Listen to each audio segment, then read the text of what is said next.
Morning guys, Todd here at Average Todd here.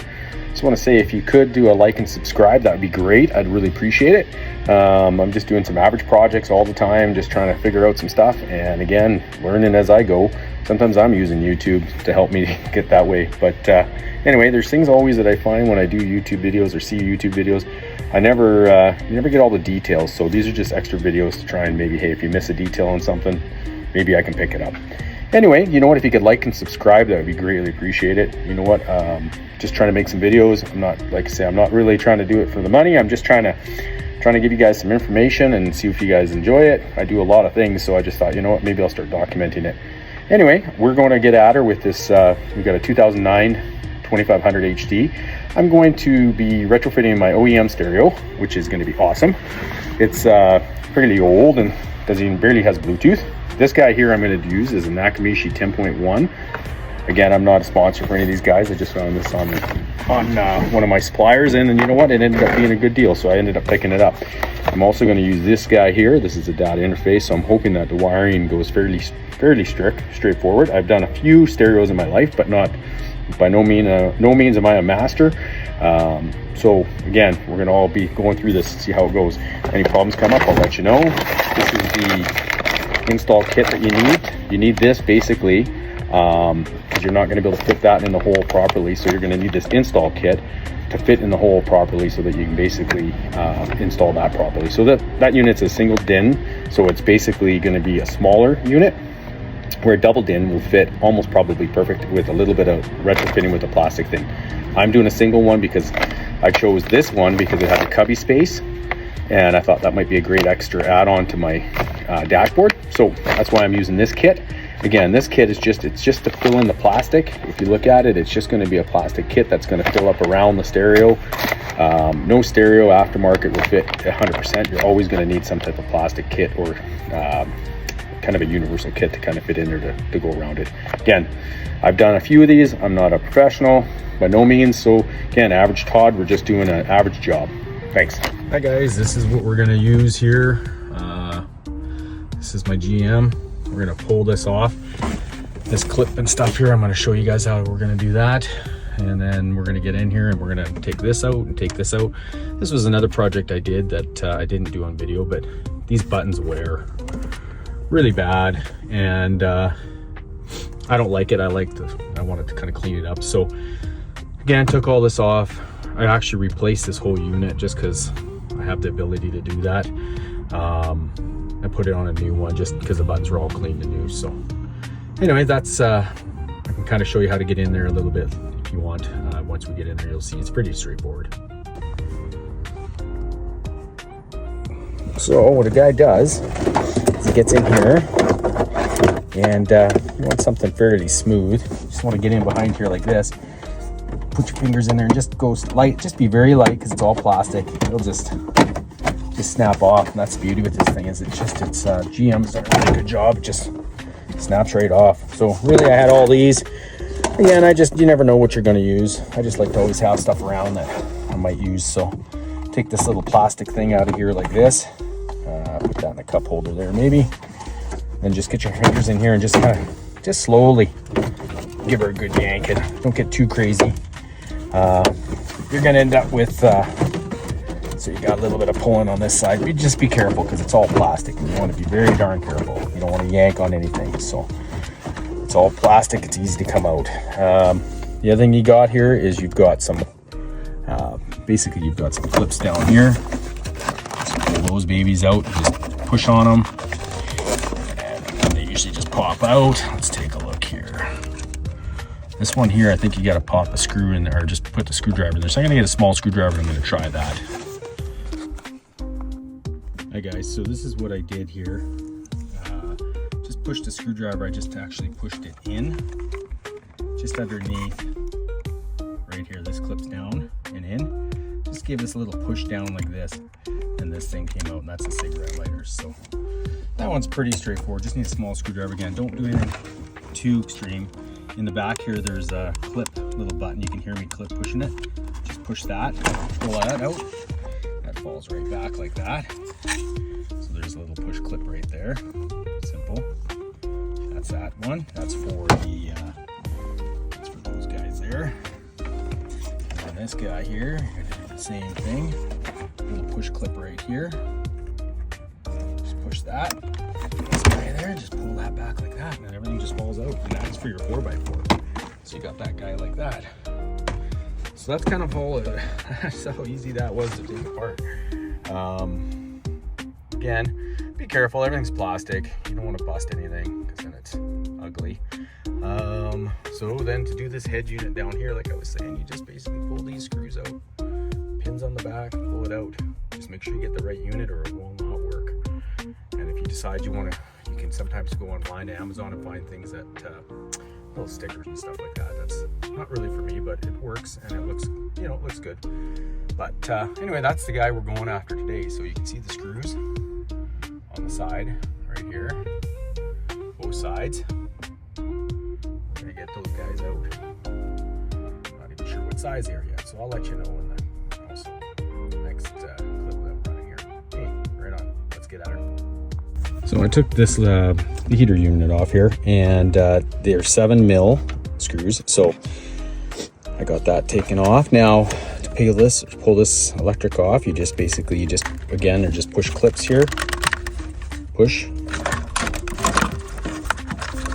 and they're all specific. So when you pull them, they're all going to be specific. So they're not going to be any difference. Anyways, you just push down on them all the way through and then pull them out. So just a 7mm socket is all I use to take that off. These are Milwaukee sockets, which are really awesome. I'm just going to throw this out there. I like them because they actually are square. So you can actually get a wrench on that, a box wrench, which is really cool. Again, not sponsored with Milwaukee, but just giving you a heads up. That's what I'm using. These screws too are all 6 of them are the identical size. Sometimes people always, you know, like they pull screws out. I've done it lots where you pull them out and it's like, oh shoot, which one was it one longer or not? I've done that by accident. But anyways, these ones here are all the same. So just so you know, I'm hoping some of you out there have done the same problem. Well, that unit just pulls straight out. And all you do is you basically just grab it and pull it straight out after the screws are out. Just set her down lightly.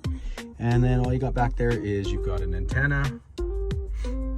That's your antenna for your AM FM radio. And then you've got a couple pins again, right at the top there. You just push down and just pull back. Don't pull back heavy, just pull back lightly. Try and get it loose and just give it a little jiggle. Sometimes that helps. But that's all I've got with this unit. So there should be hopefully not too much extra I have to do. So this antenna here, it was a little harder to get out, just like that. That's what it looks like. Sometimes guys, when they pull stuff, they never know whether they can keep pulling. That pulled out okay. It did take a little bit more, just a little extra force. So I just want to make sure you guys are aware of that.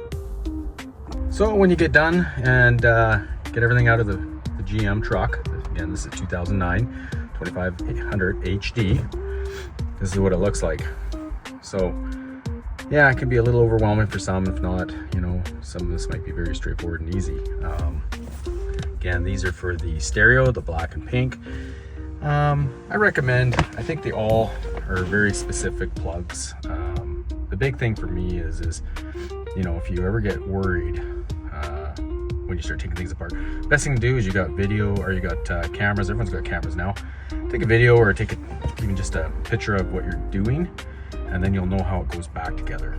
I always recommend that. I do that a lot. So take lots of pictures, and then I know exactly where it goes and what's happening, what color goes where. So anyways, that's something you might want to think of doing. Okay guys, this is what I'm up against here. So this is all the wiring that comes in this kit here. You basically get all this extra wiring here. I'm not sure I'm going to be using all of this stuff here. So again, just average Todd. This is very overwhelming maybe for some people. Maybe don't do it. I'd say maybe get a professional if you've never done any stereo installations. I have done a couple, so I'm a little bit familiar with some of this. And you know what, you might just be able to read through the manuals, do some YouTubing, and find some things to help you out. I'm going to help you out a little bit. I'm probably going to use this. This is an adapter for my antenna. Use this probably, and I'm probably going to just use this harness here and wire in the wires right here. So I'm hoping that's all I'm gonna need. I don't have a lot of options in this truck, so I'm kind of gonna get lucky on this deal. You're probably gonna have more options you're gonna need. If you're gonna do an amplifier or something like that, you're gonna need those. Again, I kind of went online and figured out what kit I needed. This might be a kit that might be too much. You might not even need it this much. Maybe there's a smaller one. I kind of just saw this. Again, I have the options to kind of get this stuff at a better cost than most people, so I ended up getting it. So that's the unit that I'm taking out and I'm going to replace, so I'm hoping it's worth it to get this unit in there. Also, this is what came with the stereo. So I've got the harness here for the back of the stereo. This is just going to be speaker wires and a few other things. Again, not too hard. I don't think that's going to be very complicated, I'm hoping. Remote with the stereo, which is cool. Bezel, GPS antenna. Not sure I'm going to use this because I don't really have GPS in this unit. Lots of outputs and inputs on the stereo. Again, this is a single DIN, so basically it's going to look like something like that, which is going to be just perfect for what I need.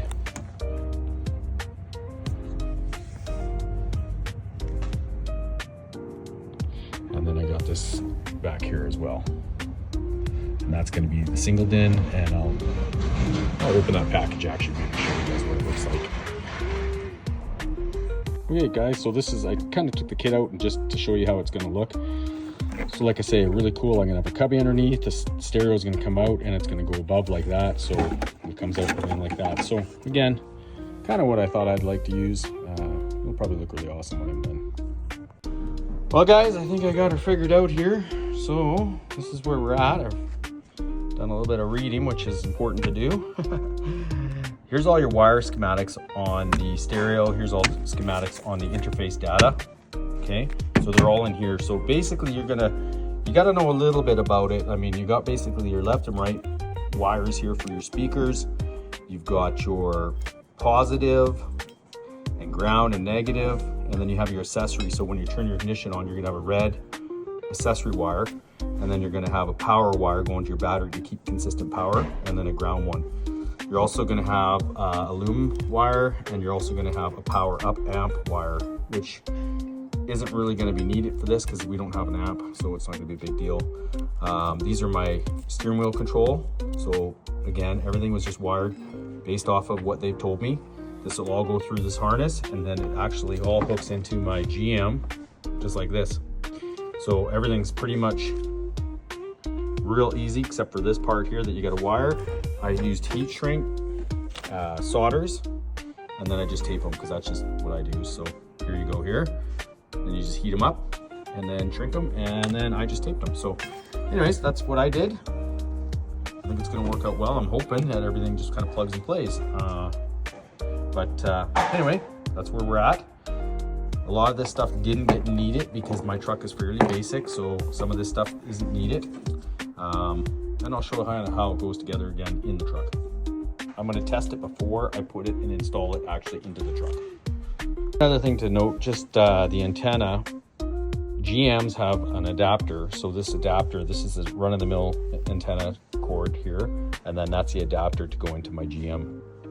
So again, just run-of-the-mill antenna. I just plugged that in there, and then this is just the adapter that will go into my truck. Hi guys, so I'm in the truck. So these are the harnesses that came with the data interface, okay? So again, this is what's all wired in. I wired it outside the truck, which is really awesome again, because used to have to, years ago, have to wire it in the truck in the old 80s trucks, and you'd be in here and it'd be real hard. So this is really awesome now, because now you have, these are for my stereo antenna. This is where that adapter I was telling you about. Okay, so those are gonna go together. I'm not gonna hook it up just yet because I'm gonna just try the power and everything. Anyway, so these were my two that I had mentioned.